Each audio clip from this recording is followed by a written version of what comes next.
nossa casa era uma bagunça deprimente. O lugar estava encharcado de gordura. Meu pai tinha uma churrascaria no primeiro andar.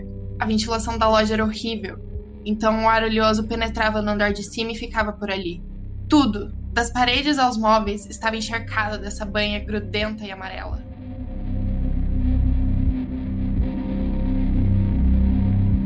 Olá, pessoas otakus, e sim, isso é uma contradição. Eu sou o Daniel Choquito e sejam bem-vindos ao 5º episódio de Estranha Ficção, um podcast feito exatamente para você. Hoje eu não estou sozinho e estou aqui com... Eu sou o Enigma da Falha do Fon e caralho, que buraco mais chamativo. Eu sou a Gabriela, super saturada, e no momento os níveis de saturação estão em 100%. Eu sou o Martinelli, buraco na parede, e eu tô tendo outro episódio maníaco. Aqui é o Pedro, o Neandertal deformado, e eu cometi o erro de ler o primeiro antes de comer e o segundo antes de dormir. Muito bem. Bom, nessa 5ª edição do podcast, nós vamos abordar pela segunda vez algo vindo do Japão. E, obviamente, foi uma sugestão do nosso especialista em assuntos nipônicos, Martinelli. Então, nos diga quem é Junji Ito e o que são esses contos que nós vamos analisar hoje. Primeiro que eu sou especialista em porra nenhuma, mas Junji Ito é atualmente um dos maiores expoentes dos mangás de horror, mais conhecido por ser autor de Uzumaki, que é o mangá de horror que se baseia única e exclusivamente em espirais, Hellstar Remina e Tomie. Ele teve também algumas participações em outras coisas, como o jogo Silent Hill e... eu não sei mais o que falar. Oh, droga. E Silent não Hill.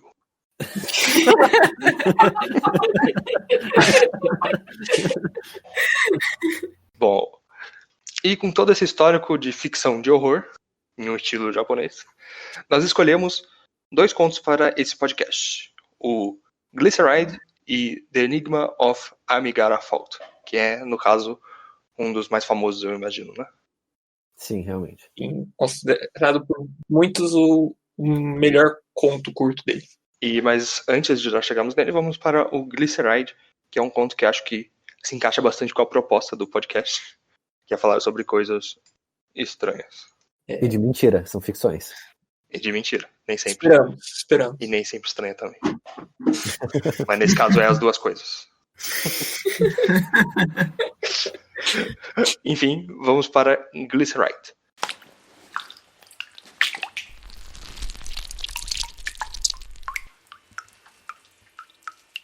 Bom, então vamos começar pelo plot de Glyceride. O conto ele começa apresentando uma garota observando um famoso ponto turístico do Japão, Mount Fuji. Que faz aquelas águas engarrafadas muito gostosas também, né? É Fiji! É Fiji que É na Coreia!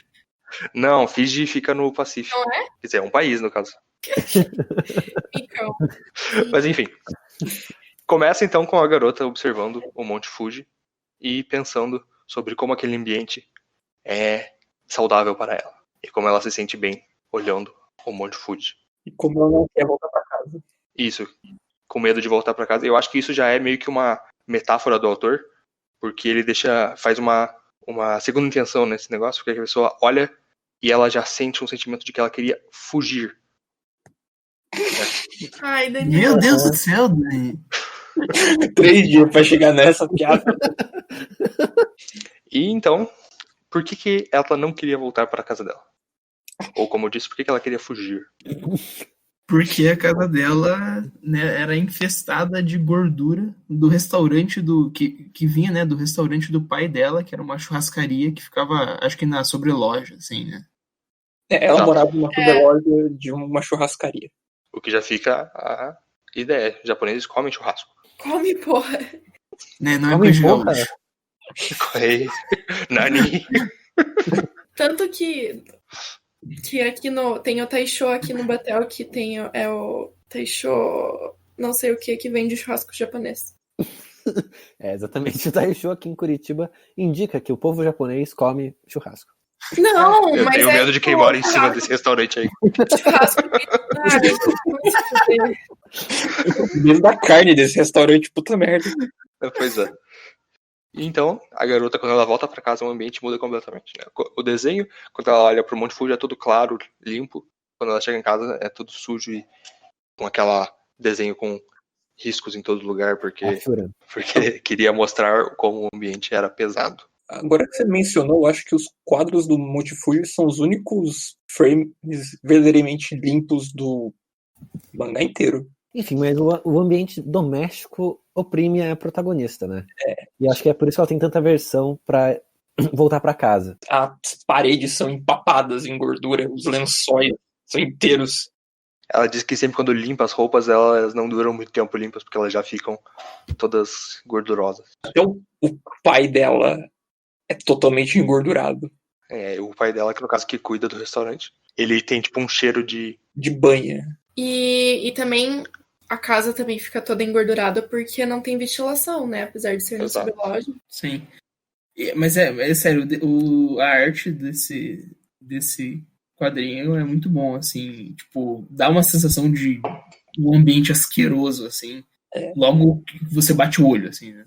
Sim. Boa do pior jeito possível. Mas daí ela vive nessa casa com o pai e com o irmão, né? O pai do restaurante e o irmão que é um pouco mais velho que ela. O pai passa quase todo o tempo no restaurante tentando ganhar algum dinheiro, que aparentemente eles estão quebrados há um bom tempo. E quando ela fica sozinha com o irmão dele, o irmão é um grande de um... Tremendo de um filho da puta. Exatamente. E ele era assim porque ele ficava sacaneando o irmão toda hora, puxando o cabelo e, enfim.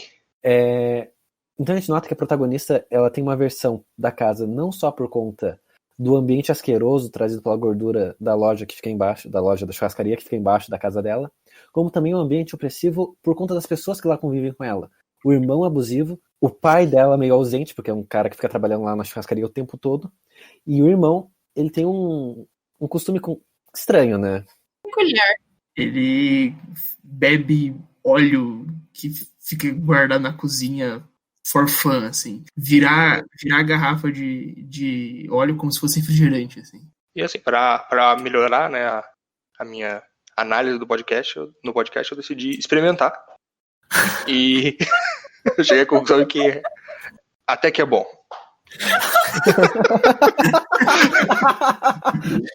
Dani, vamos precisar da sua perna um pouco. Nani.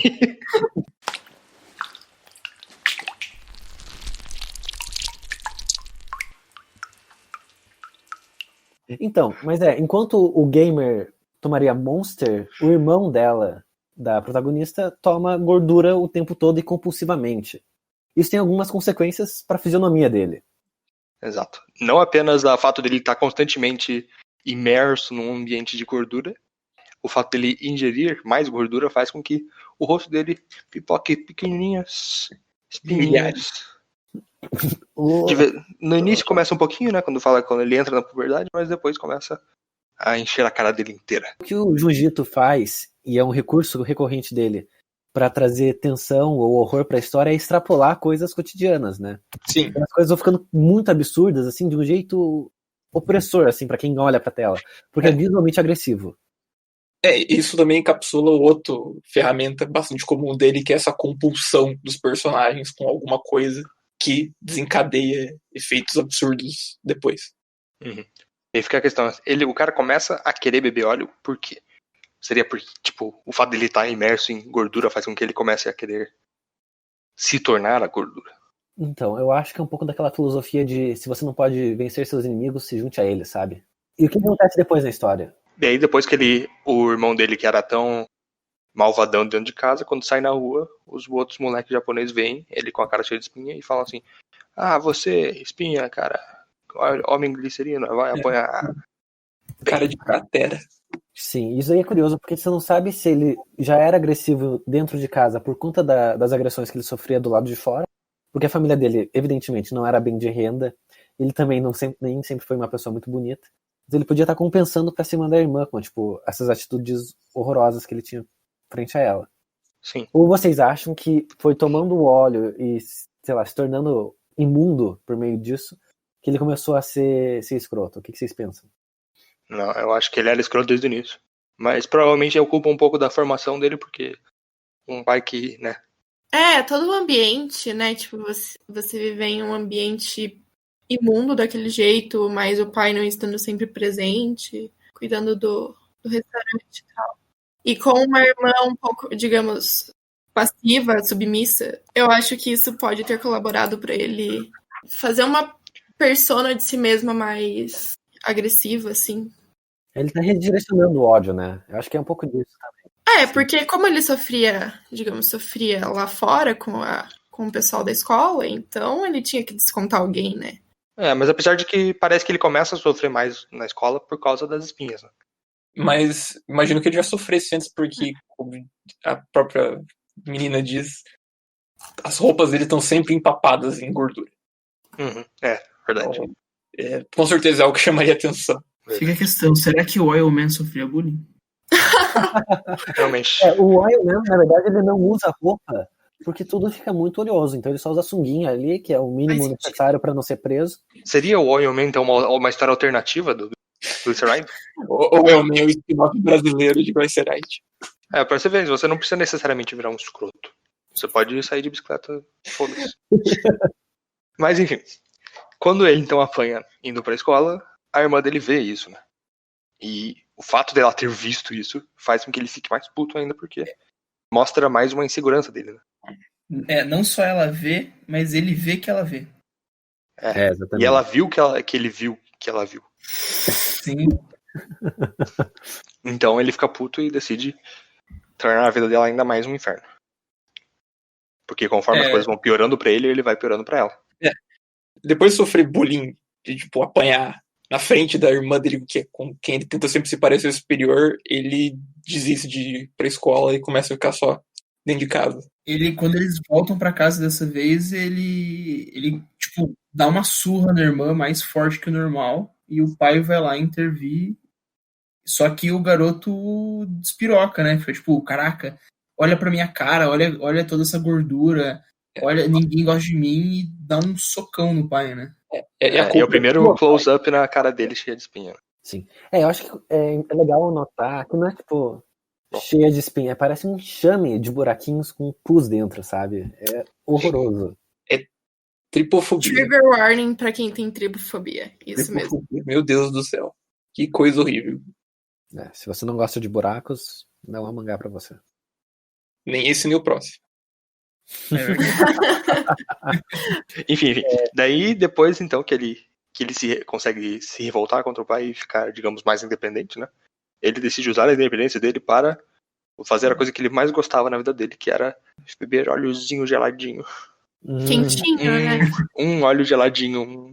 Sim, eu acho que essa é uma parte muito impactante, porque toda vez que ele bebe, tipo, as garrafas de óleo, eu senti uma repulsa crescendo, assim, tipo, Nossa, caralho, é muito óleo, velho, vai se fuder. E você vê, tipo, a cara dele, tipo, a garganta dele meio que, você percebe, tipo, aquela desenho do cara, tipo, segurando, assim, a garrafa, assim, espremendo, e a garganta vendo que tá sorvendo tudo, sabe? É horroroso. E ao mesmo tempo que tem, tipo, todas essas coisas acontecendo, a protagonista, ela tá vendo o nível de gordura aumentando também, né? É uma formação muito, muito comum, né, em histórias sobre loucura, né? Que é a pessoa sã imersa num ambiente de loucura, né? Então a protagonista é a pessoa sã e ela tá vendo a loucura em volta dela.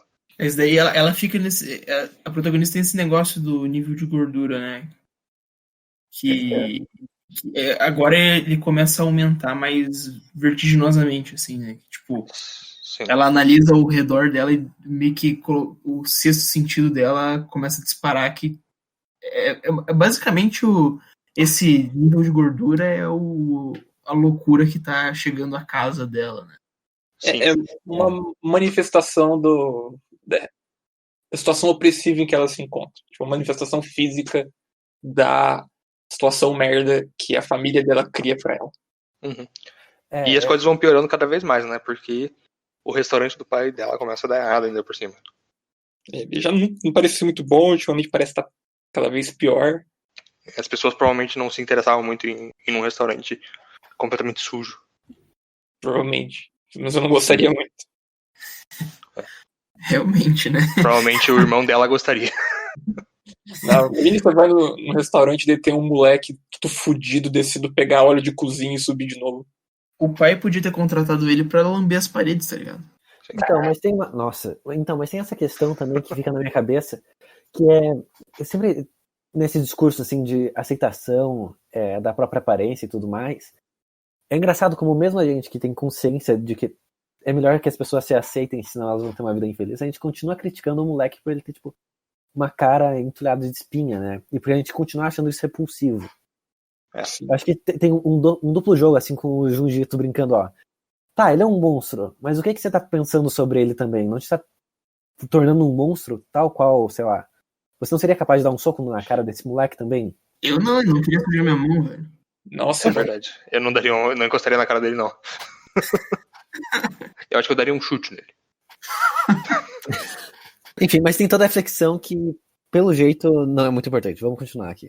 no caso, de novo, a forma física dele também é a representação do estado mental dele, ou do estado mental de como a irmã dele vê ele. Não, mas parece muito que tipo, a mensagem por trás desse conto é muito claramente: olha as marcas que a opressão deixa, né? Porque mesmo sendo só dentro de casa, as roupas continuavam sujas, só dentro de casa, sendo a gordura lá, mantinha no rosto dele a gordura, e isso acarretava em outros problemas fora da vida cotidiana, né? E é claro, é sempre aquela contraposição com o Monte Fuji, né? Que era tipo aquela imagem da liberdade, né? Sabe? O ar limpo comparado com o ambiente sujo. E fechado. Sim. Sim. O Monte Fuji é claramente escapismo, né? Aqui é muito só sair dali. O Monte Fuji é um lugar legal pra essas coisas, um símbolo pra ela disso. Tem várias inserções de quadros do Monte Fuji em momentos cruciais da história. Por exemplo, quando ela tá vendo o irmão lá um pouquinho antes, quando ela vê o irmão ser chutado, um pouco antes disso tem uma imagem do Monte Fuji. Como se fosse o pronúncio de um fim, né? Inclusive porque ela sonhava com o Monte Fuji, né? Sim, depois até tem a conexão dos. Mas mais pra frente ela começa a sonhar com o Monte Fuji, não é? Por enquanto ela não sonha, né? Voltando à história, né? O irmão tava lá obcecado pelo óleo e ele começa a ter umas alucinações com o Monte Fuji, né? Porque chamavam ele de vulcão, uma parada assim. Sim. Ele tá lá nesse refúgio do óleo dele, né? Tipo, pirado, bebeu, ele acaba com o óleo da casa. E tem uma hora que a irmã vai lá pro quarto dele perguntar, tipo, o que tá acontecendo, porque mesmo ele sendo um filho da puta com ela se preocupa ainda, né? Porque ela é a pessoa sã da casa. Sim. E daí ele é, tipo, super grosso com ela tal, e daí acaba que, tipo, agora, nesse momento a cara dele tá realmente só espinhas, não tem mais nada além de espinhas na cara dele. E daí ele encosta na cara pra fazer alguma coisa e, tipo, estoura algumas espinhas e respinga nela. E ela acha isso nojento e, tipo, solta ui, que nojo. E daí que o cara, tipo, perde a cabeça total, assim, né? Tipo... Ele aprendeu um novo movimento de Pokémon, tá ligado? Naquele momento. Sim. Você me mostrou o meu verdadeiro poder. Sim. Goro used Eruption. Yui, vem aqui agora. Goro, o que houve? Acabou o óleo, vai comprar mais. E um cobertor novo também. Mas quanto tempo você quer que eu durma nesse lixo? Isso aqui já era. Você tá me estressando. Oh Deus, caralho, oh Deus.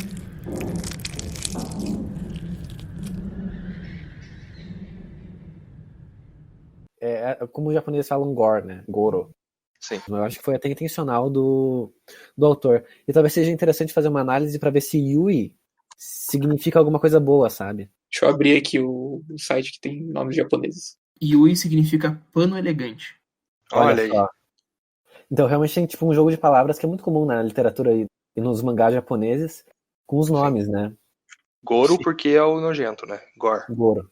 E Yui é o pano, porque ela, teoricamente, seria a pessoa limpa, né? A pessoa que está imersa na sujeira, né? Apesar de não ser suja. Sim.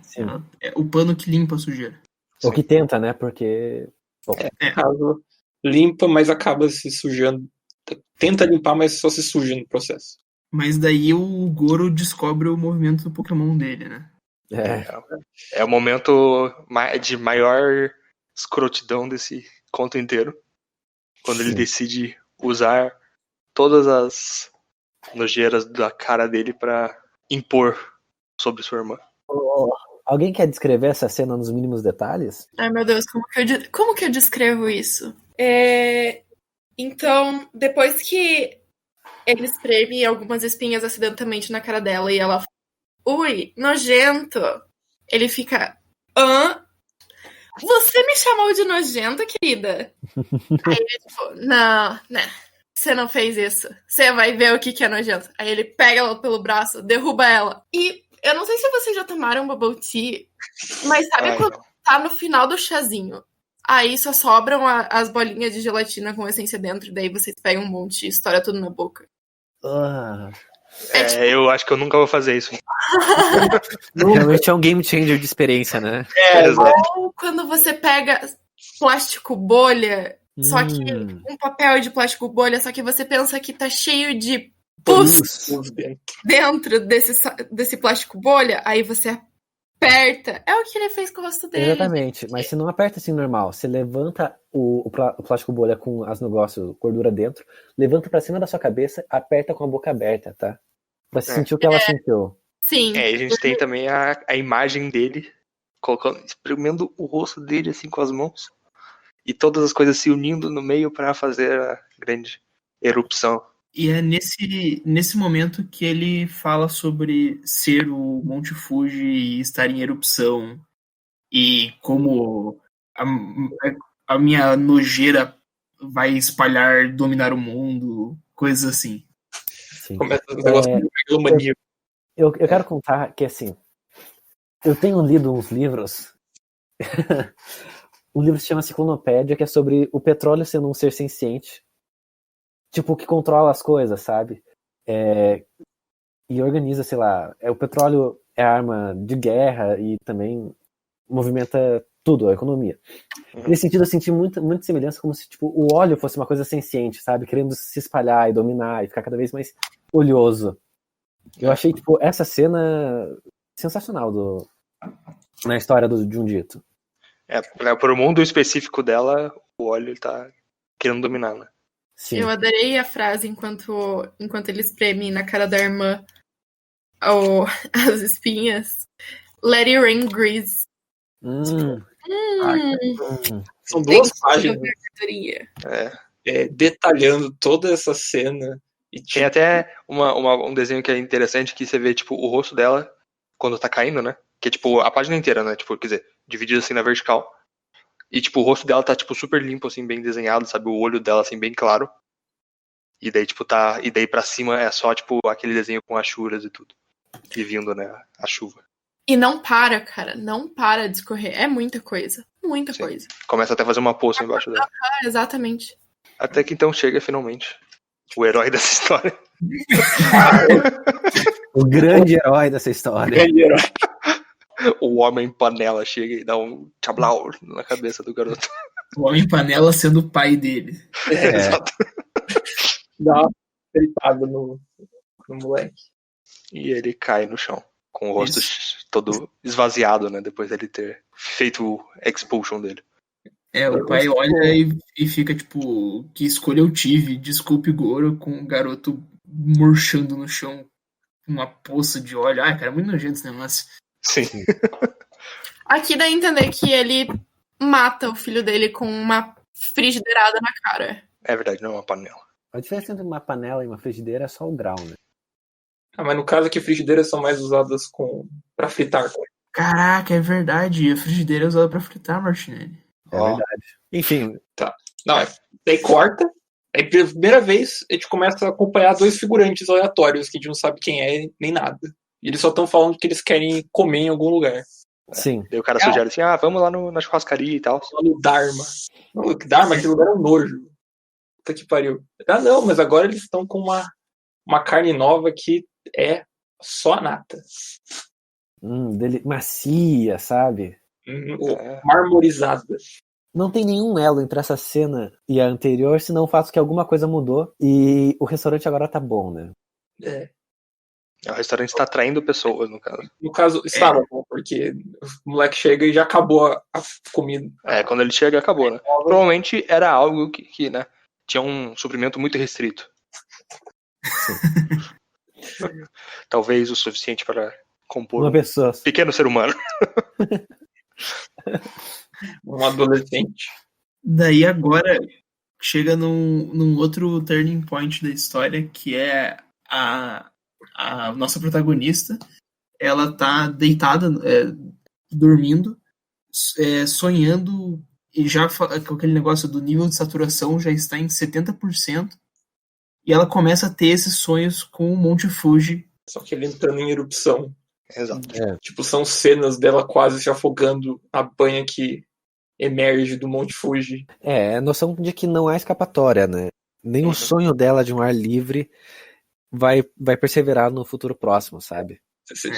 A opressão está se tornando internalizada. Eu acho legal ressaltar aqui também que até agora o Monte Fuji ele sempre apareceu naqueles planos limpos. Mas nesse sonho, o Monte Fuji aparece todo rachurado. Até mesmo aquela esperança de liberdade que ela tinha no ideal do Monte Fuji deixa de existir aí. Agora o mundo inteiro está conquistado, né? Tanto é que na próxima cena, quando ela volta à realidade, a cara dela já começa a estar cheia de pequenos pontos, assim como o irmão dela. Sim, e o Junjito ele é muito bom de, tipo, fazer você notar esses detalhezinhos, sabe? Porque, tipo, os pontinhos na cara dela, né? O negócio começa a irritar já o leitor. Sim. Depois disso ela começa a agir que nem o irmão. Parece que surgem as espinhas, ela começa a se sentir doente, nojenta por causa disso. Ela começa a ficar puta e se trancar em casa. Ela só não tá bebendo óleo ainda. Quer dizer, ela acha isso, pelo menos. E os sonhos voltam de novo e de novo, até que ela acorda no meio de um desses sonhos. E o pai dela tá fazendo com que ela bebesse o óleo direto da garrafa. sim. Enquanto ela dormia. Essa cena é a cena, eu acho que, tipo assim, por mais que o resto seja tudo bizarro, assim, essa é perturbadora, tá ligado? Sim. Que é o próprio pai forçando aquela gordura nela. É que o pai, nessa cena, ele passa de ausente pra ativamente... Pau no cu. Ativamente tentando ser um escroto. É porque como ele matou o irmão, ele deve ter sentido... Apesar de tudo que aconteceu, ele deve ter se sentido culpado e começou a sentir falta daquela persona que era o filho, o Goro dele. Na verdade, a minha interpretação é que o Capital é um pouco mais forte do que as relações familiares. Pelo menos pra esse cara.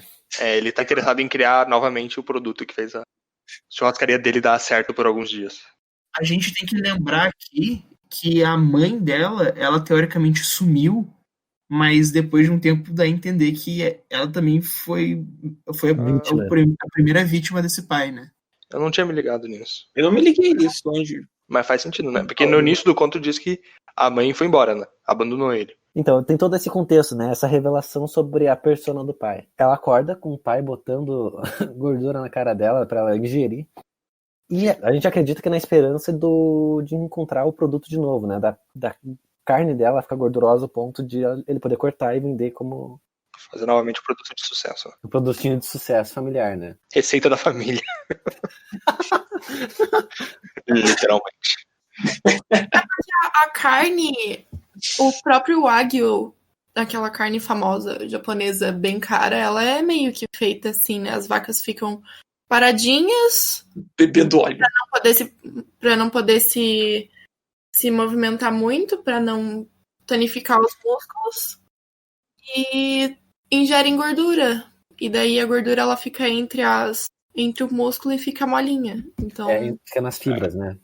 Nesse momento a gente percebe que o vilão é nós mesmos, que consumimos. Você acha que esse conto ele é mais anticapitalista ou veganista? Eu acho que... não tem como ser um sem ser o outro, não é mesmo? Eu também acho.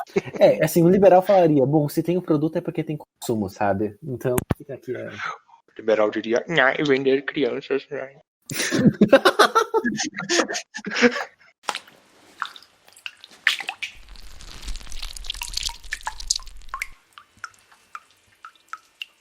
Bom, daí, nesse momento que ela acorda com o pai, ela, né, tem essa briga com ele de, tipo, você tá querendo que eu vire ele, coisas assim, né, e meio que ela fica apavorada com essa ideia e, tipo, meio que corta relações, assim, né, tipo...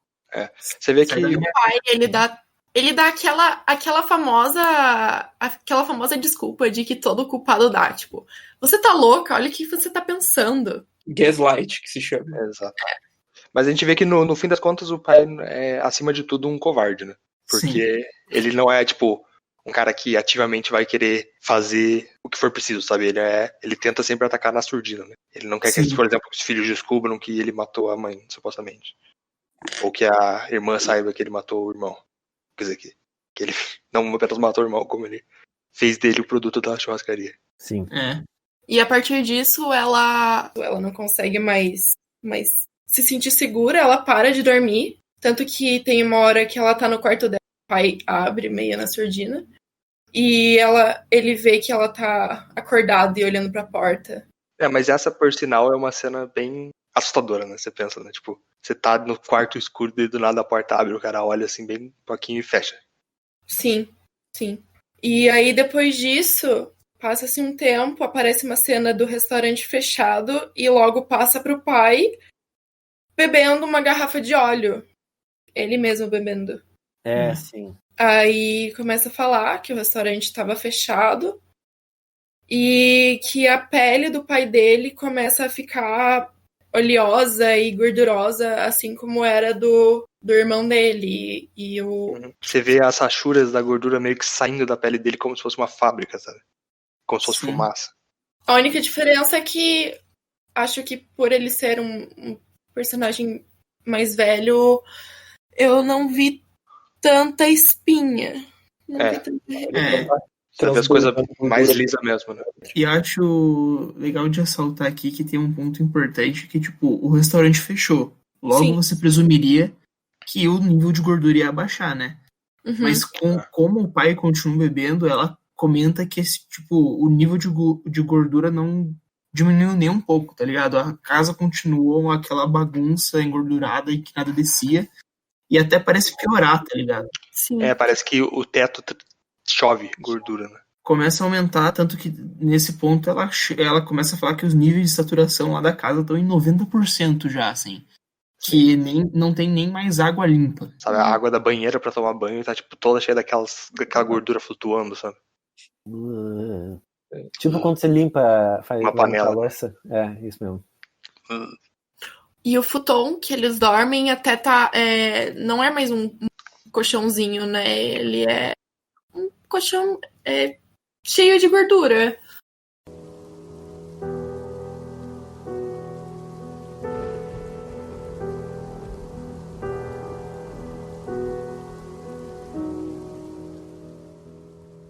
O restaurante tinha fechado, e mesmo assim, o nível de saturação da casa não tinha diminuído nem um pouco. A pele do meu pai ficava mais e mais oleosa. A água que sobrava na banheira tinha uma camada grossa de gordura sobre ela. Os cobertores no armário ficaram ainda mais nojentos do que antes. O óleo pingando no teto parecia uma chuva caindo devagar.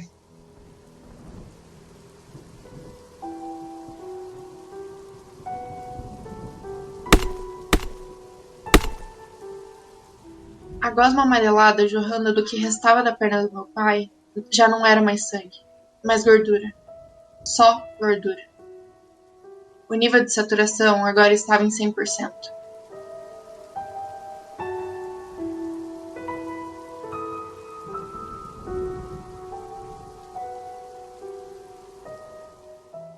Começamos a chegar no final agora, né? O medo que ela começa a descrever de novo a casa piorando e piorando, mesmo com o restaurante todo fechado.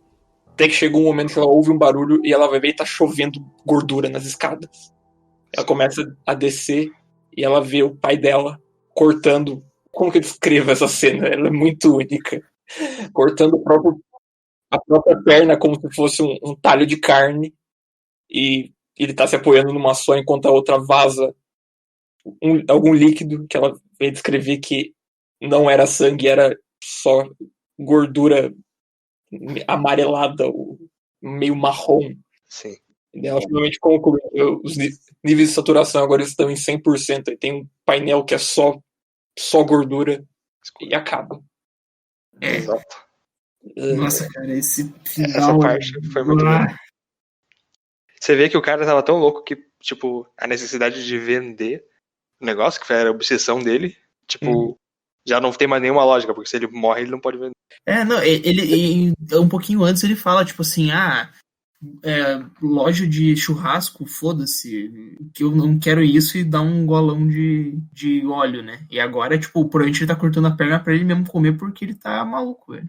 Então, inclusive eu duvido que tenha acabado tão rápido assim a carne do irmão, só com o consumo dos consumidores, das pessoas que iam lá comer. Eu acho que, na verdade, ele também deu umas abucanhadinhas, assim, sabe? Ele ficou meio que viciado na carne do próprio filho. Faz sentido. Mas esse conto tá nojento. Do início ao fim. Sim. Mas eu gosto desse conto pra ver as qualidades do Jundito mesmo. Sim. O desenho é impressionante. Muito bom. Sim, muito bem desenhado, caralho. Até em nível narrativo, porque se você ler rapidinho essa história, vai parecer só um monte de loucura acontecendo sem sentido algum. Mas tem um subtexto ali mais profundo mesmo, né? Inclusive de crítica, em várias direções, né? Pode ter crítica ao capitalismo, crítica à opressão familiar, violência doméstica. Então, e a gente acompanha essa personagem que não tem subterfúgio, né? O único subterfúgio que ela tem é um escapismo, é uma mentira, que é um monte de fuge, que não tem como viver lá, né? E é distante ainda por cima. E nem isso ela tem de verdade, porque a certo ponto isso é manchado também. Eu realmente cometi o erro de ler esse negócio antes de comer. Anime e mangá são geralmente artes que são bastante limpas. É bem difícil você ver alguma coisa que é nojenta de verdade sem que tenha algum, tipo, um contexto maior, por exemplo. Que você saiba que aquela coisa é X. Mas esse consegue. Esse tem. O foco inteiro é a nojeira. De detalhismo que você sente, parece saindo da tela.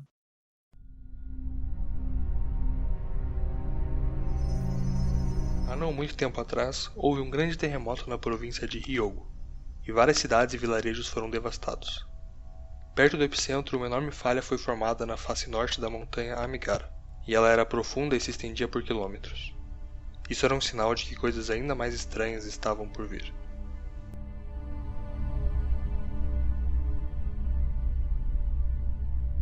Há quem diga que o Monte Fuji é uma escapatória, mas em outro conto nós sabemos que montanhas não são os lugares mais seguros do mundo, não é mesmo?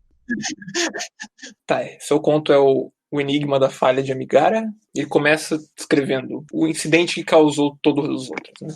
Teve um terremoto em uma cidade que aparentemente é no interior do Japão, devastou várias cidades e vilas, e perto do epicentro, na montanha de Amigara, uma parte da terra subiu e você conseguia ver toda a parede enorme de pedra, e nela tinham silhuetas, né? Silhuetas entalhadas na pedra. Os protagonistas vai lá, não sabemos o porquê, aparentemente ele tá curioso. Ele viu na televisão e teve uma vontade de ela ver, simplesmente assim, né? E honestamente eu também ficaria, porque é um fenômeno muito estranho, né? Sim. E logo ele descobre que ele não foi o único a ter essa ideia, né? Ele topa com uma menina que tá indo ver as coisas também, e ele chega lá e tem todo o bonde. Tá todo mundo ali.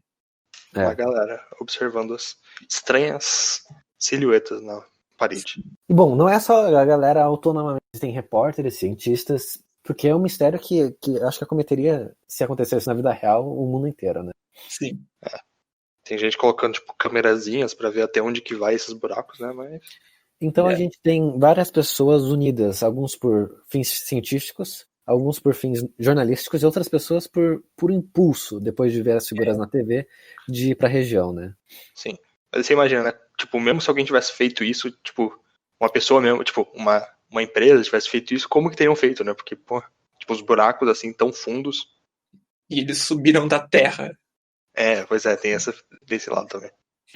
Eles estavam embaixo da terra e a equipe lá de cientistas simplesmente não consegue ver o fundo do negócio. Jogam um cabo com 30 metros e não chegam nem conseguindo ver o fim. Enfim, mas são os personagens, dois personagens que se encontram, né? Quais são os nomes deles? Que é o Owaki, que é o cara. O protagonista, homem. Sim. A Yoshida, que é a mina. E aí vai aparecer um doidão que é o Nagaki. Você já fala dele. Sim, e eles se encontram ali no meio do caminho, em meio a tantas pedras, e começam a conversar sobre por que eles decidiram ir pra lá, né? E ela conta que ela viu o buraco na TV e decidiu visitar, né? Não só isso, né? Ela fala que ela viu o buraco na TV e falou tipo, que era muito parecido com ela. Sim. E esse é a primeira grande estranheza que a gente sente, ó. Relacionada ao personagem. É uma coisa um pouco estranha, né? Porque você vê uma silhueta, você vai conseguir identificar exatamente, tipo, parece muito comigo. E as silhuetas são meio que iguais pra quase todo mundo, né? Sim, não sei que você tem uma característica física muito marcante, é difícil você dizer. Se tiver, tipo, um terceiro braço. Se for o cara o pai do outro conto, seria fácil, depois do fim. Sim. Mas tem certeza que não só é dela, como tá chamando ela. Então, mas pra mim isso daí é prova de que existe, tipo, um misticismo por trás, sabe? Uma metafísica, assim. Ou talvez o destino operando, sabe? Uhum. E daí você vê, tipo, no conto que eles não apenas chegam lá, como a garota tá curiosa, procurando a dela, né? Ela foi lá pra ver a silhueta dela, né? Não só pra ver esse fenômeno esquisito. Um buraco para chamar de seu. Exato. E eles encontram, então, né, um personagem que encontrou o buraco dele. Um cara muito gente boa, com um rosto, assim, tipo, peculiar. Parece uma pessoa extremamente normal que você encontra em qualquer esquina. Sim. Os olhos dele são, tipo, abertos numa quantidade normal também. Dani. Não foi isso que eu quis dizer. Nani.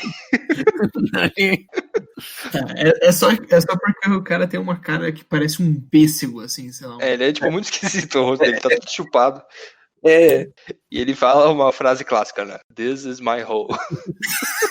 Não, ele fala assim, ó, this is my hole, e ele começa a se desesperar.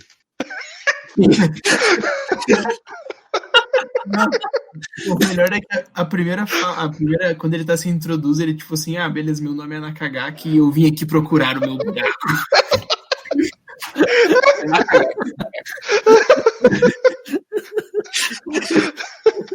Desculpa. Perdi. Que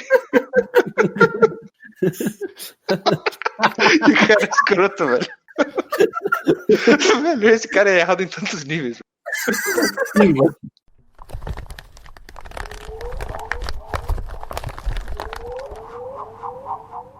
Ele tira a roupa e a gente nota que ele é magricelo. É só isso mesmo. Ele é realmente magro. E ele também usa uma cuequinha que não é muito na moda hoje em dia. Mas tudo bem. A situação, o setting dessa ocasião é a seguinte. Tem um cara pelado, um buraco e duas pessoas olhando. Esse cara pelado... Meu Deus do céu, não chega. Já deu. Ele decide entrar no buraco e cabe perfeitamente, velho. Você escuta, tem até ali as onomatopeias ali de... Sim. É quase se o momento que ele entrasse fizesse um vácuo. Exato. Perfeitamente. Sim. E, bizarramente, ele começa, tipo, mesmo sem estar andando, ele começa a deslizar pra... Como se ele fosse que nem o cara do outro conto, tipo, a pele dele cheia de óleo, porque, né? Aquele conto era pros Tripofobia. tripofóbicos. Esse daí é pros claustrofóbicos, né? Né? Puta que pariu. Cara, não, eu não sou claustrofóbico, mas quando esse maluco entrou, me deu uma agonia, velho. Sim. Mas muita agonia, cara. Mas tem quadros mais pra frente que puta merda. Mas só de você imaginar o cara, tipo... Por que ele tá deslizando pra dentro, sabe? Isso não aconteceria. A não ser que ele tivesse se essa parede tivesse uma inclinação boa. E, tipo... Ele fala depois que tem uma inclinação e toda vez que você se mexe, você meio que dá uma deslizada. Mas ainda assim. Então, são vários mistérios e ele, depois que o cara entra no buraco, a galera fez, caralho, ele entrou no buraco, vamos ver. Ele, né? E, tipo, ele vai muito rápido pra dentro. Pô, as pessoas chegam e ele já tá, tipo, desaparecido lá dentro. Ele joga o cabo de 30 metros e não acha o cara. Sim. Mas você imagina, você tá, tipo, todas as partes do seu corpo estão imobilizadas, né? Tá encaixado perfeitamente. Você só consegue... Isso é uma agonia, velho. Sabe quando, tipo, você, sei lá, tá com a perna dormente e você não consegue mexer ela, o braço dorme em cima e dá uma agonia desgraçada? Imagina isso no seu corpo inteiro, tá ligado? Sim. Sabe quando você tem paralisia do sono e você não consegue mexer nada? Sim. Só que é pior porque, tipo, você sabe o que tá te impedindo de se mexer, sabe? Não tem nada que você possa fazer quanto a isso. Nossa, Sabe aquela sensação, tipo, de você... Eu não sei se vocês já tiveram, tipo, esse tipo de sonho, sabe? Em que você tá tipo, entrou numa estrutura, tipo, agachado, e, tipo, ela acaba, digamos assim. Eu entendi o que você quis dizer, eu entendi. Tipo, você não Tipo, consegue. você tá indo pra frente, né, nessa estrutura, né, agachado, e, tipo, ela acaba pra frente, sabe? Você não pode ir pra... Você só poderia ir pra trás, mas você tá, tipo, agachado, tipo, você tá num espaço entendi. pequeno. Sim, sim. Você tem que Nossa, estar aí lá, você não né? pode se virar, sabe? Daí você só poderia ir pra trás, mas como você vai pra trás, você tá, tipo, assim, sabe? Por sorte, eu então. nunca fiz isso.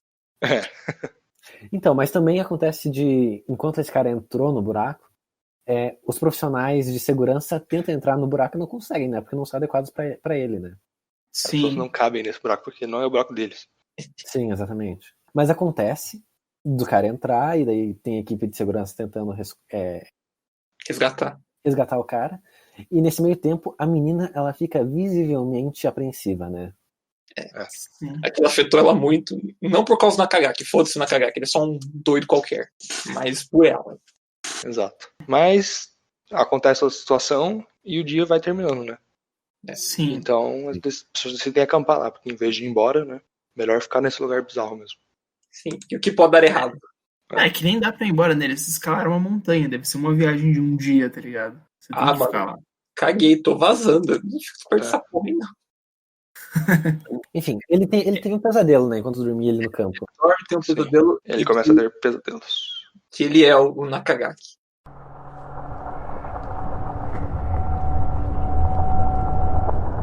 Naquela noite eu tive um pesadelo. Nele eu era o Nakagaki. Eu estava preso na escuridão absoluta, centenas de metros dentro do buraco.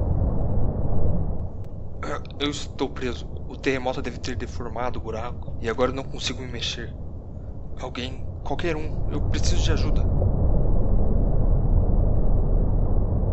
Isso é um elemento muito bom para histórias de terror, que é o sonho, né? Porque é um lugar em que você consegue explorar a irrealidade sem que isso seja irreal, necessariamente, sabe? Sem que extrapole a descrença. Sem que isso seja fantástico, sabe? Só...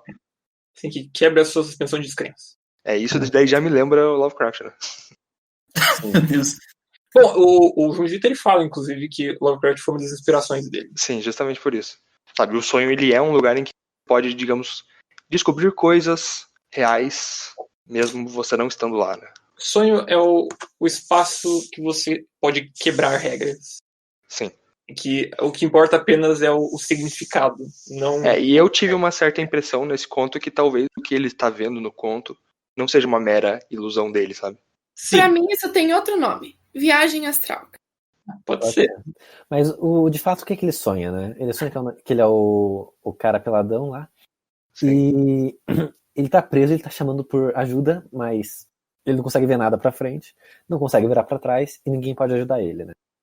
Porque vale lembrar, né, que é um buraco no meio de uma montanha. Ou seja, é tudo escuro na sua frente. Sim, e ele acorda apavorado. Imagine você sente só uma baratinha andando no seu braço. Mais do que ele tá só preso ali. Aparentemente, o buraco dele tá levemente deformado. Você vê o rosto dele assim puxando pra trás, sabe? Uhum. Sim. A boca dele, você vê, tipo, você consegue ver a gengiva assim dele. Como se ele tivesse só aquele negócio do dentista, sabe? Porque o buraco é tão apertado que ele tem esses mínimos detalhes, assim, tem o lugarzinho da orelha ficar, o lugarzinho da boca ficar, do queixo. Né? É a silhueta perfeita do cara, né? Sim. E daí, um dos quadros que mais me deixa aliviado de um mangá, que é dele acordando. Que, ó Deus. Ele é aliviando num lugar claro, né? Porque o fundo do quadro é claro, enquanto que no outro era, tipo, muito escuro, muito detalhado. Então tem, tipo, esse elemento também um pouco... Um contraste. De genialidade, genialidade de fazer um contraste, assim. Enfim, ele acorda e ele encontra a garota, novamente, muito apreensiva, né? Muito mais do que ele, por exemplo. Quando ele sai, pelo menos, da tenda. Dizendo que o cara ainda tá desaparecido no dele. E o que deu, moço? Encontrei o meu. Exato. E ela tá nervosa, ela tá suando, assim, né? Aquele suor frio, assim. Ela tá com aquele olhar de maníaco, tipo, caralho. Que ao mesmo tempo é um horror e ao mesmo tempo é um dever. Sim. Sim. É como se fosse um propósito terrível, sabe? E daí eles vão dar uma olhada, ele vai junto com ela e eles vão ver o buraco. e realmente parece com ela, até o cabelinho, assim. Sim. E Sim. quando eles chegam perto, ela, tipo, começa a tremer e fica com aquele olhar vidrado, assim, no buraco e você dá uma apreensão, assim, né?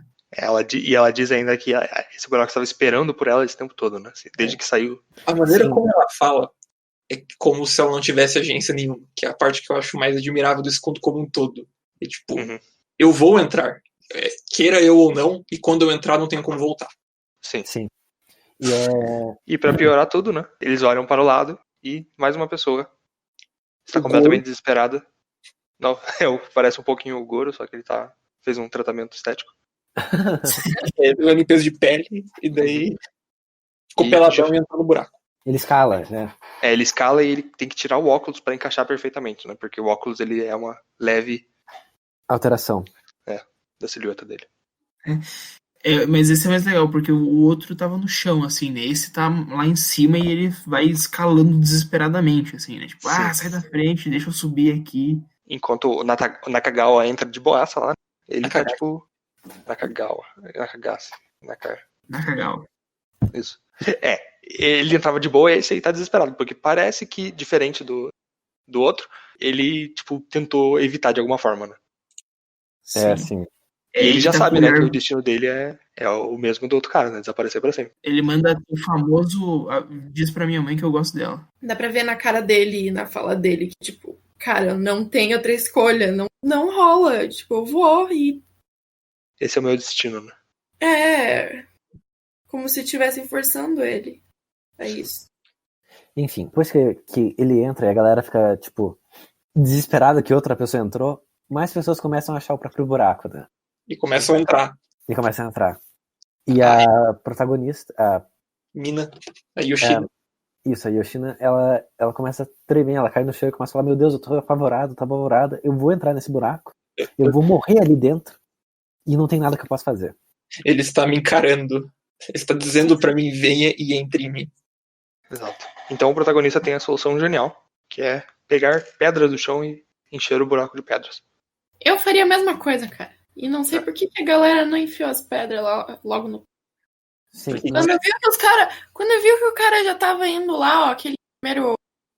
O magrelo lá já tava entrando no buraco. Mano, enfia a pedra nos troços, cara. Muito mais fácil que enfiar a pedra no troço é colocar militar ali pra não deixar ninguém entrar. Exato, interditar a área, né?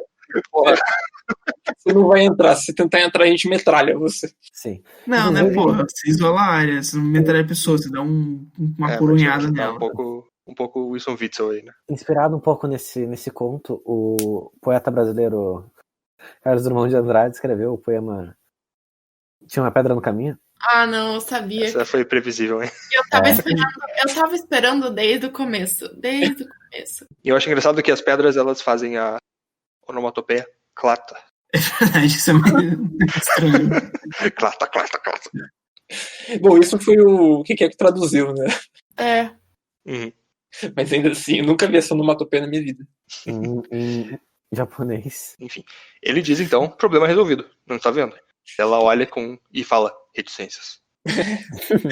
Balão de fala com reticências é a coisa mais legal que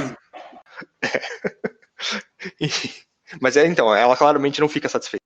é o prenúncio da merda. Não, é que daí tá anoitecendo já, né?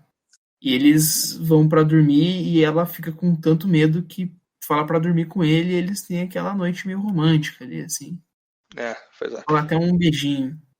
Noite meio romântico, você fala que sua vida é uma merda desde sempre, eu me odeio porque eu tô sempre sozinho, eu só não quero ficar sozinha hoje, pelo amor de Deus. Cara, isso é a definição de romance pra mim. Não sei o que você falou. mas daí eles se beijam. Por quê? Não sei. Meio desnecessário? Talvez.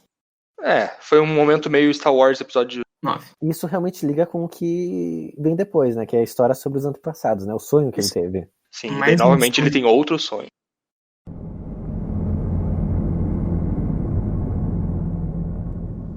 Na outra noite tive mais um pesadelo. Foi numa era diferente, não sei há quanto tempo. Eu tinha cometido algum crime terrível e seria punido. Era uma sentença de morte. Ao longo da montanha havia centenas de buracos de criminosos executados. Quando alguém cometia um crime como o meu, eles cavavam buracos em formato humano. e eu teria que entrar nele.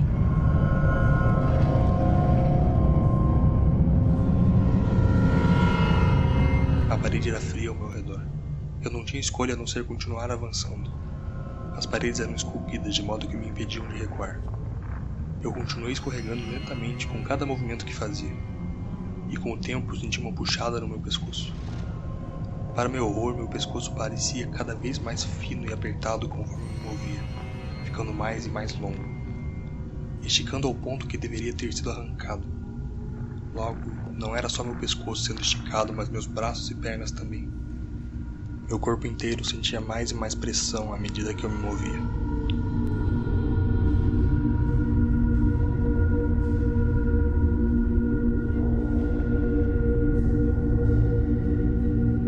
E o que acontece no sonho? Dessa vez ele não é uma pessoa entrando no buraco, mas sim ele é um Neandertal, assim, não um Neandertal, né? Um homem das cavernas, né? É uma tribo primitiva. Mas ele tá vestido do jeito bem que a gente imagina, tipo, piteco. É, o Piteco, é. É isso. É basicamente o Piteco. É, virou uma história do Maurício de Souza por algumas páginas. Isso. E ele. Só que esse ancestral dele, essa pessoa é muito parecida com ele. Tipo assim, tem as mesmas feições, o mesmo tipo físico. A mesma silhueta. Sim. Exatamente. Mesmo cabelo, cara. É, eu acho engraçado que o cabelo tem a própria silhueta. Né? Sim, sim. Ele tem umas abinhas no cabelo e tem a silhueta também. Sim. E ele está sendo condenado, né? Ele é um criminoso, aparentemente, e está sendo condenado. E a punição é entrar nesse buraco com o formato dele. Então, mas fica a questão aí também de... Bom, evidentemente isso daí não é real, né? Porque não teria como a pessoa escavar tão profundamente, principalmente no Neandertal, a silhueta perfeita de alguém, né? Sim. Então parece que é alguma coisa que existia preteritamente ainda já. Exato. E não é alguma coisa que, tipo, que saiu debaixo da terra, né? Isso é algo que tá, tipo, já exposto, assim, num lugar plano. Como se o contato com o sobrenatural fosse algo corriqueiro. É como se fosse, tipo, talvez algum misticismo conhecido por eles. É curioso, né, cara? É meio estranho de você pensar como surgiram essas formas na montanha, mas eles usam como uma forma de punição e no sonho ele entra, né? E daí ele descobre algumas coisas sobre o buraco que ele não sabia antes. Sim, sim. Ele tem Porque ele começa realmente a tomar realmente o lugar da pessoa entrando, né? Sim.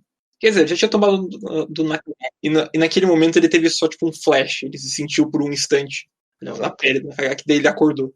Nesse ele vai indo, e ele vai, e daí aos poucos começa a apertar o pescoço dele e levantar. E ele tem que continuar indo, porque ele não tem escolha alguma. Ele continua. O negócio é cavado de uma maneira que você não consegue voltar, né? Tipo um lacre, assim, sabe? E também ele é inclinado para baixo, então você vai meio caindo. Sim. E conforme você vai entrando, vai ficando mais apertado e começa a distorcer seu corpo. Aos poucos o pescoço dele começa a alargar mais e mais, afinar, né? Afinar e ficar mais comprido. A cabeça dele começam a fazer várias dobras. Sim. E ele continua indo porque ele não tem escolha. A única coisa que ele pode fazer é continuar. E ele tá cada vez mais se deformando até que ele grita por ajuda de novo e acorda. Né? E acorda, mas dessa vez ele não acorda no dia, no momento bom. Ele acorda de noite, já percebendo o problema de que a garota tinha desaparecido. Enfim, ele acorda e vê que a mulher amiga dele de recém-viagem não tava mais lá com ele, mesmo sendo de madrugada. Então ele começa a pensar, caralho, ela foi pro buraco. Nem a pau, mano. E daí ele já vai no meio do caminho falando, no, só que em japonês. E daí quando ela chega no buraco, não tá mais com as pedras. As pedras foram retiradas. Pois é. E as roupas elas estão no chão. Exato, tudo indica que ela entrou no buraco. Exato. Ele coloca assim a lanterna pra fundo e não vê nada. Grita por ela, tal, nenhuma resposta. E acabou. Então, as coisas não têm o final feliz. Né? Ele fica triste, né, e derruba a lanterna. Mas daí o feixe da lanterna indica exatamente a mesma silhueta que ele viu no sonho dele. E de novo, esse momento da lanterna também é outro que traz um pouco dessa metafísica. Que é meio simplão, meio tipo, talvez ferramenta de roteiro, mas junto com tudo o contexto parece mais um negócio de destino. Você realmente não tem escapatória. Porque tipo, ele não tinha percebido nada antes. Depois a gente vai falar sobre as nossas ideias sobre o conto. Mas eu acho que esse é um ponto-chave, assim, pra... Sim, eu acho que é excelente. Por que ele não viu antes, né? Por que ele só viu agora? Sim. Mas o buraco existe, você vai entrar nele. Sem perguntas sobre. Então... É exatamente isso que acontece com ele agora, né? É interessante que os olhos dele, tipo, ele parece que eles perdem a... Sabe, ele não tá mais lúcido, sabe? O will to live, né? Ele perde a vontade de, tipo, fazer qualquer coisa que não seja entrar no buraco. Parece que ele perde, tipo, a humanidade, sabe? Tipo, vira um sonâmbulo, um zumbi do destino. Aí ele entra. E daí corta a cena. Corta pra meses depois.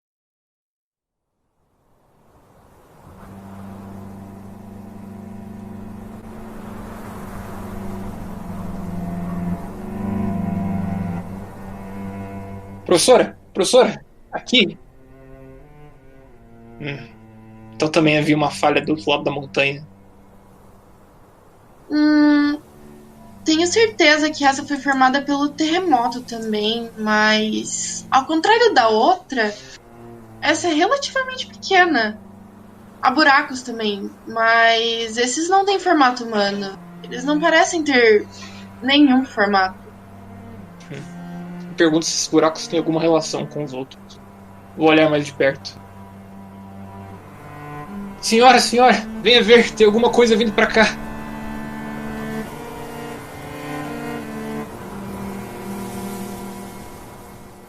Até que eles encontram a outra faceta da montanha, que eles não tinham percebido que tinha se mexido também naquele terremoto. Descobriram agora. E tá chegando os cientistas pra ver. E lá também tem buracos. Só que eles não são no formato humano. Sim. É um formato de esmilinguido. São rachaduras, né? Parecem ser, tipo, já parecem ser rachaduras normais, né? É qualquer merda. Com o detalhe de que tem... Parece um eixo principal e 5 coisas guias indo pra cada lado. E daí desses pesquisadores dá uma olhadinha no buraco e, rapaz... o que ele viu não era gostoso. Essa cena é sensacional. Eu não acho que tem como descrever isso. Eu também não sei como descrever esse negócio, cara. Ele vê uma forma humana. É o que dá a entender. É uma pessoa completamente deformada, completamente exatamente no formato da rachadura. Não é nem um ser humano, é uma massa. Você vê, tipo, alguma coisa que lembra um rosto, sabe? Parece que tá gritando. A mandíbula do maluco, a boca estendida, é o dobro do resto da cabeça dele. Sim, é absolutamente bizarro esse quadro final para encerrar com chave de ouro o conto do Gito, né? Que não estava bizarro o suficiente ainda. E as linhas, mano, descrevendo o formato da parede, tipo, perfeitamente. Esse quadro é tão lindo e tão horrível ao mesmo tempo. Sim. Você vê, tipo, os olhos completamente brancos, né? Parece que, tipo, tenta dar uma ideia do que a pessoa sentiu, né, nesse processo. É como se só ficasse esclerótica pra fora, né? A pupila e a íris tivessem ido pra trás da cabeça, né? Sim. Toda a feição, né, que parece ter nesse rosto, não é que na verdade é só um espremido, sabe? Sim. É a feição de completa agonia inumana. E chega ao fim do enigma de Amigara Fault, da falha de Amigara. Mas aí, o que vocês entenderam desse conto? Né? Por que isso acontece? O que são, sabe? Esse é um conto que eu li várias vezes já. E eu sempre saía sem pensar muito sobre. Eu só ficava, tipo, caralho, velho. What the fuck? Mas dessa vez eu, tipo... Tem essa compulsão de seguir o seu destino, que é muito forte, que supera qualquer outra faculdade humana nos personagens. Sim. É a mesma coisa que o Gabriel falou sobre o primeiro conto, sabe? Você lê a primeira vez, assim, você não vê, tipo, você pensa assim, é só um ambiente de loucura. Daí você vê É só uma sobrenaturalidade em que as pessoas entram em contato, sabe? E daí, conforme você vai vendo mais camadas pra tentar entender o que tá acontecendo, sabe? No outro conto, você descobriu que, na verdade, ele tava, tipo, vendendo a carne humana. Né? Nesse, você, tipo, começa a entender o que, tipo, é essa ideia de destino que tem por trás. Sim. E eu acho, pelo menos, na minha leitura, que o posicionamento do Junjito é o seguinte. Mesmo que se o destino existisse, não valeria a pena seguir ele, porque ele vai te deformar, sabe? Eu acho que o conto, pra mim, é... Mas mais do que isso.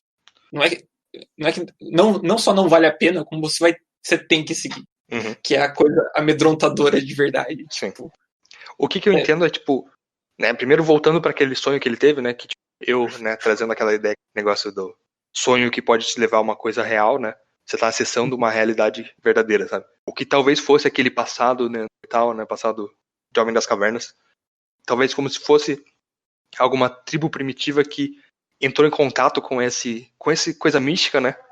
E, tipo, é como se eles usassem isso pra, tipo, eles sabem que aquilo é onde eles vão quando chega o fim deles, sabe?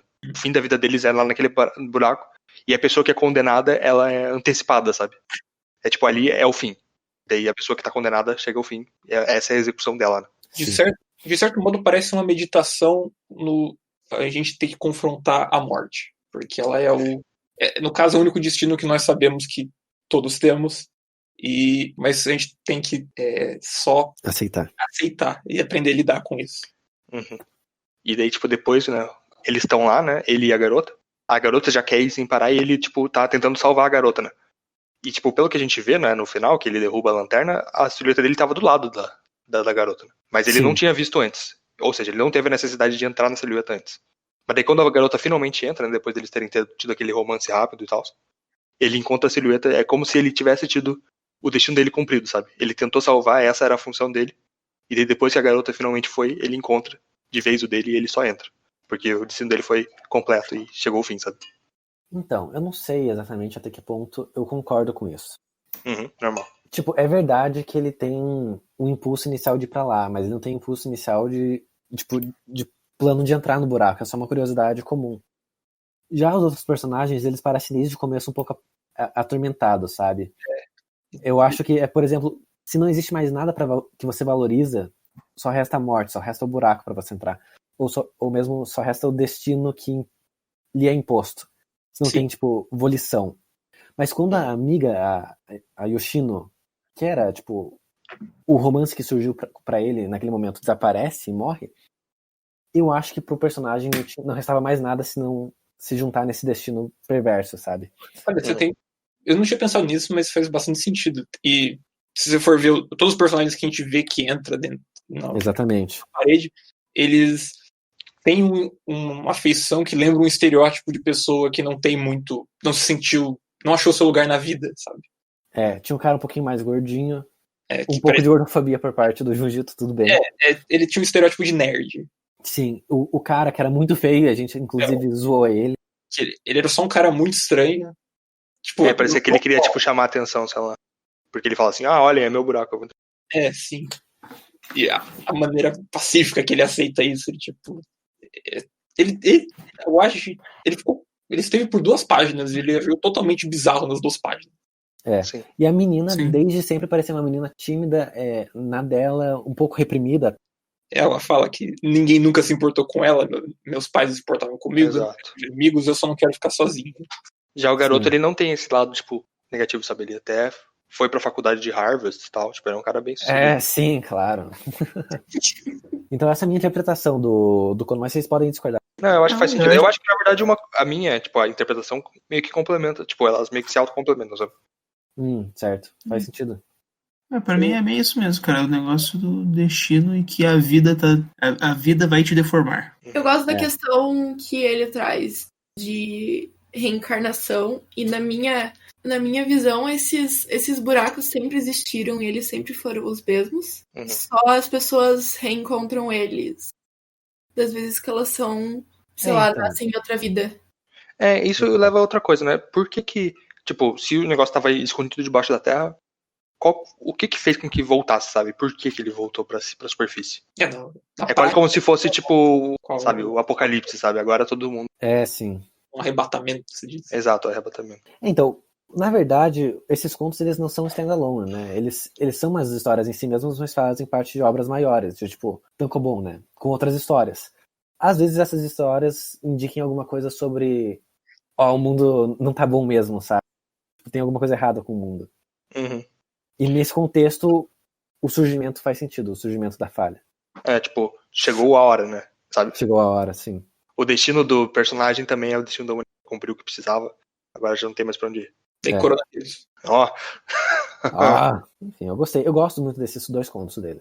Uhum. Mas eu conheci a falha de Amidara Inclusive, há mais tempo, Amigara. né? Amigara. Ele é um conto mais famoso do Junji Ito. Eu achei, tipo, muito interessante esse conto, realmente, tipo. cara. E novamente o desenho, sabe? Nesse desenho não tem, tipo, tantos detalhes, assim, das feições que nem tinha no outro, mas, tipo, sabe, só a forma, tipo, das pessoas dentro do, sabe? Você vê a agonia das pessoas dentro desse buraco, sabe? Sim. E o desenho final, claro, que a gente falou. Que esse desenho inteiro, eles são só linhas para dar uma noção do formato desse ser. Que quando é uma pessoa normal, você consegue presumir várias coisas, você pode omitir. Nesse caso, ele precisou desenhar toda a circunferência dos membros, coisas assim. Exato.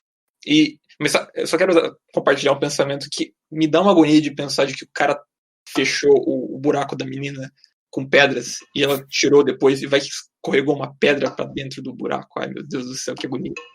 Imagina se tem uma pedrinha no meio do caminho, ela fica lá no meio da... Imagine se tem uma pedra no meio do caminho. É a minha terceira tentativa, Dani, me deixa. Mas eu acho que... Vamos lá, o que vocês acham pior? Acho pior ficar entalado no meio pra sempre ou você sair do outro lado todo deformado? É melhor morrer logo, né? Acho que é melhor morrer logo. Eu acho que Tudo bem que a morte é bem sofrida, né? Mas.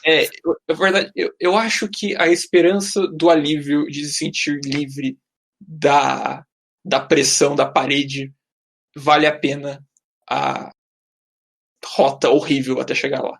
Mas daí você pensa, será que vai existir sociedade disso? Será que, tipo, vai ter como os governos tentarem resistir a isso, sabe? Interditar os lugares, ou no mundo inteiro vai começar a surgir essas elevações, sabe? Vai surgir algo na Serra do Mar pra gente ter que entrar nos nossos próprios buracos. Sim. Ou, tipo, o mundo inteiro tá condenado agora, sabe? Eles poderiam... Foi só o começo.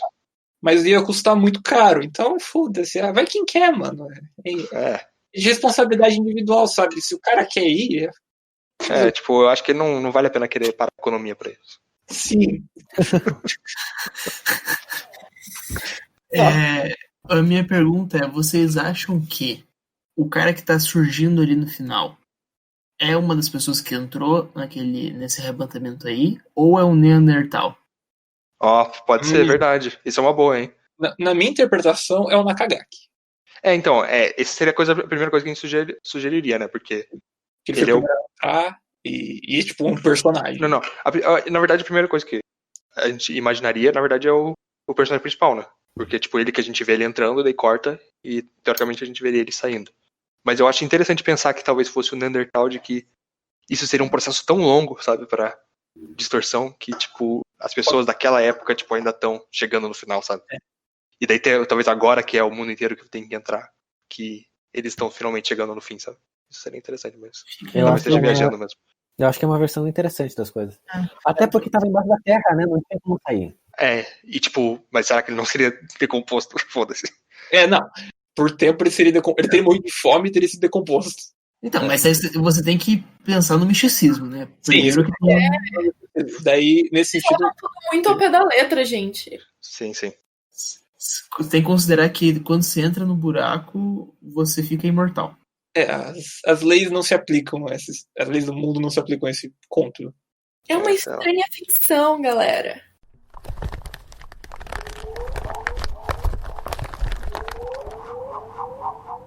Ok, então agora vamos para as notas para os 2 contos de Junji Ito. Primeiro, Glyceride, ou gordura em português. Vamos começar por Gabriel, ou Enigma da Falha de Fon. Qual que é a sua opinião sobre Glyceride e sua nota de 0 a 10? Então, eu acho que Glyceride é um conto com layers, né? Que nem tudo que o Junji Ito acaba escrevendo tem níveis de interpretação. E o mais raso é, obviamente, meu Deus, que porra bizarra, que nojo. Mas à medida que você vai notando as nuances e pensando nos personagens, você nota, tipo, que existem várias mensagens por trás do conto, né? E várias formas de interpretar eles. A gordura sendo opressão, a gordura sendo um ser senciente, que aproximaria ele um pouco de um weird fiction, talvez. Eu gosto muito desse conto, gostei de várias interpretações que se pode ter dele. E da nossa conversa aqui, então eu vou dar 9. 9? É alto. Talvez tenha sido a nota mais alta até agora. Pode ser. Bom, Gabriela, super saturada.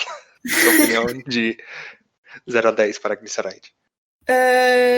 Olha, se for analisar pelo lado técnico, né? Porque artista analisando artista, que, cara, não só o Junji Ito, cara, é perfeita a obra dele, sério, o desenho, porque ele é extremamente detalhista, é lindo, lindo, lindo. Então, eu concordo com tudo que vocês disseram, não tenho nada muito mais a falar sobre conclusões e tal. Glyceride me deixou incomodada, mas eu não fiquei enojada, gente. Precisa de mais pra me deixar Caraca. coisinhas. Eu acho que eu vou dar um 7, 8. Caraca. 7.8 ou 7? 8. 7.8. Não, 7 ou 8. Martinelli e buraco na parede. De 0 a 10. Tá, então, eu adoro esse conto, pessoalmente. Eu acho que ele funciona tanto no nível superficial de, como o Gabriel falou, de bagulho bizarro, bagulho nojento, a arte, o detalhe da arte é perfeito, o negócio tem a cena do maluco espremendo os espinhos me deixou com o estômago revoltado por dias depois que eu vi pela primeira vez, porque atacou tanto o meu nojo quanto a minha tripofobia. E ai meu Deus. E mais do que isso, porque eu pelo menos entendo o horror como sendo uma maneira da gente trabalhar a gente iluminar os medos do nosso inconsciente. E nesse caso ele ilumina bastante exatamente como o trauma vai aos poucos adentrando dentro da pessoa. O trauma, no caso de uma família abusiva. Sim. Então, eu adorei esse conto. E eu vou dar um 9.3, vai? Só para dar um espaço para melhora depois, não dá saída do 10. Pedro, peraí, o Neandertal deformado. Qual que é a sua nota? Então, o Glyceride, assim, quando eu li ele agora, ele tem um nível técnico muito foda, né, do desenho, tanto do roteiro, assim, dele, das inserções do Monte Fuji e tal, todo esse negócio, essa segunda camada de interpretações. Mas, assim, eu gosto dele. Eu gostei mais discutindo com vocês. Eu tenho que confessar que quando eu li sozinho e fiquei pensando, eu achei ele meio raso, mas, tipo, não raso, mas, tipo, que ele... O meu grande problema é que ele é uma história que não vai muito pra frente, sabe? Eu acho que eu li, sei lá, metade do negócio e eu já tinha entendido onde ele ia chegar. Esse é o meu grande problema com ele. Mas, não por isso, não chega a ser uma obra ruim, nem nada disso, porque, como a Gabi disse, tipo assim, o desenho é muito foda e é muito bem pensado e traz muitas reflexões. Então eu dou um 7,5. Pra mim, tipo... É uma história que também eu gosto dos dois jeitos, sabe? Primeiro, tipo, só uma ficção, tipo, a bizarrice, sabe? Sendo inserida, assim, na realidade, sabe? Só a ideia, assim, desse ambiente nojento, o cara que começa a beber óleo, tipo...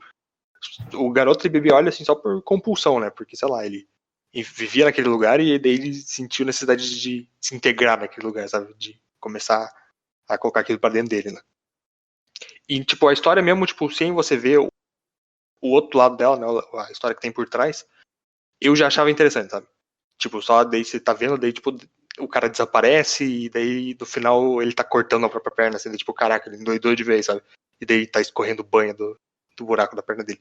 Mas daí, tipo, quando eu tava lendo no início, eu não tinha me ligado, né, de que ele vendia carne pra criança. E, tipo, talvez da própria esposa, né? Depois que eu vi ele, tipo... cortando a própria perna, daí eu comecei a me ligar as coisas e, tipo, você vê o outro lado da história que também é muito interessante. E além de todo esse lado, assim, tipo, que nem o Gabriel explicou, do ambiente opressivo e em comparação com o ambiente, tipo, livre, né, que a pessoa precisava ficar lá. E também toda uma ideia, tipo, de como, sabe, tantas coisas na sociedade levam a essa situação se desenrolar. Então, a história, tipo, melhorou bastante até, tipo, antes mesmo da discussão, mas percebendo mais detalhes conforme a discussão, melhora também. Por isso eu vou dar 85 para a história. Eu gostaria de retificar minha nota, eu vou dar 8.2. Depois dessas ponderações, eu fiquei convencido de que é bom, mas existem obras que debatem um pouco mais aprofundadamente, talvez. O Gabriel só não quis levantar demais para não poder dar notas melhores ainda. Sim. Então, quanto deu a média das nossas notas aqui? 8.26. 8.26. Tá certo? E comparado com a nota do Goodreads, deu 3.2, o que daria, apenas 6.4. Não é uma obra muito... Mas vale salientar que, tipo, por ser, né, o Goodreads ele é feito para livros, né, não necessariamente para obras de HQ e coisa assim, né? É menos comum, né? E só tem, tipo, 353 avaliações, então, tipo, não é Eu algo... acho que a coisa que mais destoa é porque ele é uma parte de uma HQ, né? Sim, exato. Sim. Inclusive, eu acho curioso também, porque provavelmente quem usa o Goodreads é uma rede social de literatura, que nem o Dani disse, não está acostumado com mangá. E as pessoas elas tendem a confundir conforto com qualidade, né? Uhum. Sim. E talvez, por trazer tanto desconforto, as pessoas não gostem tanto. Dessa vez nós estivemos um pouquinho mais longe do leitor médio. A gente foi mais empolgado que o leitor médio. Agora então para o Enigma da Falha de Amigara, começando então pelo Pedro. Qual que é a sua nota para essa obra? Essa eu achei mais legal do que o Glyceride. É por isso, né, que ela deve ser mais famosa, inclusive. Eu me empolguei mais lendo ela, sabe? Quando você não se dá conta do tempo, porque eu entrei muito na história. Uhum. Os quadros deles dentro do buraco são realmente uma coisa de outro mundo, assim. Eu adorei. Mas também, assim como o outro, talvez seja alguma coisa do Junji Ito que eu vou ter um problema em todas as histórias.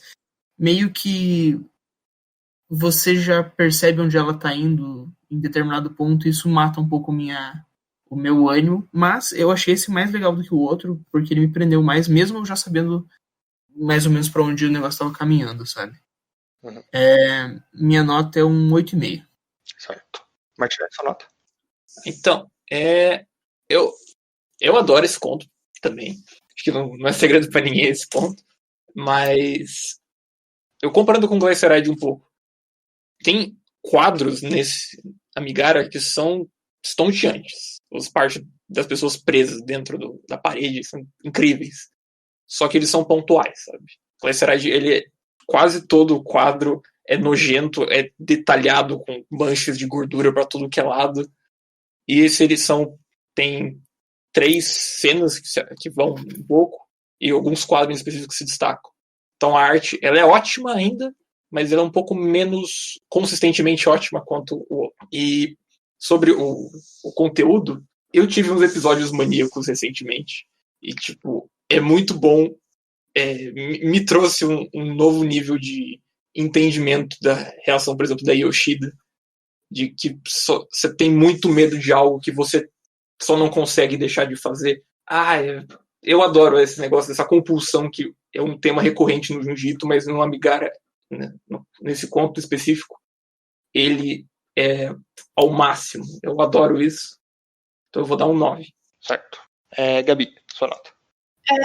Assim como o Pedro, eu também gostei mais do Amigara. Eu me conectei mais com os personagens nesse conto. E eu não sei, eu gostei porque traz mais essa questão de misticismo, que é uma parada que eu curto mais, assim. Então, eu não tenho muita coisa pra falar, mas eu acho que eu vou dar um 8,5. Certo. Gabriel. Eu gosto muito do conto, do Enigma da Falha de Amigara. Eu gosto dos temas que ele traz, principalmente, que é um dos meus temas favoritos, destino. Um pouco também de livre-arbítrio contra determinismo, né? Como uma força que controla você a fazer coisas indesejáveis. E eu acho que, apesar de ele não ter um desenvolvimento de personagem tão tão afinado quanto o Glyceride, ele ganha muito no tema. E eu acho que é por isso que eu gostei mais desse conto do que do outro. Que nem os meus outros... os meus colegas de bancada. Eu dou 8.5 pra esse conto. Tá certo. Bom, eu sigo uma coisa parecida com o que a Gabi disse, né? De que esse conto ter esse lado assim, mais místico foi algo que realmente chamou mais a minha atenção, sabe? E tipo, combinando um pouco com o que o Gabriel disse, que apesar de ter os personagens menos bem desenvolvidos do que no Glyceride, o ambiente que ele apresenta é muito mais interessante. E como vocês repararam, eu citei algumas vezes o Lovecraft nessa nossa análise, e foi justamente porque esse conto realmente me lembra um pouco, sabe, essa ideia de que existe uma sobrenaturalidade que precede a nossa civilização, sabe? E que, tipo, ela eventualmente surge e é o nosso fim, sabe? E isso é algo tipo, que realmente me fez gostar muito desse conto, sabe? Toda a ideia do cara talvez estar acessando essa dimensão a partir dos sonhos é algo que realmente eu gostei bastante, então eu vou dar 9.12 para o Enigma da Falha de Amigara. Nice. Qual foi a média? 8.72. 8.72. Vamos ver agora no Goodreads, eu imagino que não vai ser tão alto, porque o pessoal do Goodreads é meio chato. Vamos ver, deu 4.28, caraca. Caralho. Que vezes 2 dá 8.5 quase. 8.44. Foi perto. 56. Foi perto. Sim. Então eles deram uma nota mais alta que a nossa. Caramba. Quanto foi? Não, Nossa, nossa, não. Vocês estão loucos? Quanto que deu mesmo? A média nossa e a média deles? Nossa foi 8.72 e a deles tá. foi 8.56. Cara, Bem foi mais perto. rápido. Bem mais perto do que no caso do Glyceride, né? Por que será Isso aí, que o público... não, mas daí agora vale salientar, né? Dessa vez teve 3.986 avaliações, enquanto aquele outro teve 300. É. Então é isso sempre um ponto que, tipo, o número amostral é bem maior, né? Porque um desvio padrão muito alto. Voltamos à curva de ser o leitor médio. Exato, nós sempre estivemos nesse caminho, gente. É o nosso destino e estamos fadados a isso. Caraca. Exato. Agora vamos para as notas de estranheza. Os 2 contos de Junji. Dessa vez eu acho que vão ser recordes. E lembrando que a contagem é diferente, né? Vai de 3 a 12. Exato. Então, começa por você, Gabriel. Qual a sua nota de estranheza? Primeiro para Glyceride, depois para Amigara. Glyceride vai receber a nota de estranheza mais alta que eu já dei, que é 11. Caraca. Enquanto que a Falha de Amigara vai receber uma nota um pouco menor, mas porque, embora seja um conceito muito bom, ele não é tão estranho quanto pessoas consumindo óleo a ponto de virar óleo. Então vai receber um 10. Isso aí. Gabi? A minha nota de Glyceride é a mesma que o Gabriel, pelo mesmo motivo de pessoas tomando óleo e virando. E a Amigara, eu acho que um 9. Então, 11 e 9. Martinelli? Glyceride é óleo, espinhos e canibalismo. 11. E a Amigara é mais o aspecto psicológico que mexe mais comigo nesse daí do que exatamente as coisas que acontecem. Então eu vou dar um 9,5. Mas ainda assim, as cenas que tem pra ser estranhas são extremamente estranhas. Sim. Pedro? Seguindo a mesma lógica que o Glyceride realmente... Cara, é aquele quadro do vulcão entrando em erupção, digamos assim. É realmente algo que me deixou enjoado por algumas horas aí. E eu dou um 10,5 porque eu já vi coisa mais estranha. Mas, e pro Amigara Fault mesmo, eu também acho que é um negócio, como é um negócio mais místico e tal, o único quadro que eu achei realmente estranho foi aquele último. Eu dou um 8,5. Eu vou concordar com vocês de que o primeiro conto ele com certeza foi muito mais estranho, né? Inclusive eu acho que o Martinelli escolheu ele especificamente para que as nossas notas de estranheza fossem altas. Então, Eu nego e confirmo. Então eu sigo a maioria de vocês e vou dar 11 para o primeiro conto. E vou de 8,5 para o segundo porque né, assim como outros contos que a gente já analisou, ele é, tipo, ele tem uma vibe bastante, que nem o Gabriel comentou, eu acho que, talvez pro primeiro, mas pra esse segundo eu acho que ele tem uma vibe de weird fiction ainda maior, sabe? Uhum. Mas não é exatamente a estranheza que ele gera na gente. Ideias, tipo, que são sobrenaturais, sabe? E daí, nesse caso, eu também vou de 8,5 nesse último. A média foi quanto para cada um? Visceroid foi uma nota de estranheza de 10.9, um recorde até agora. Caramba. Rapaz. 9,1. 9,1. Também é bastante alto. Sim. E, então, são essas as médias de estranheza. Gabi faz uma piada. Alguém pensa alguma coisa com Enigma? Com Ligma.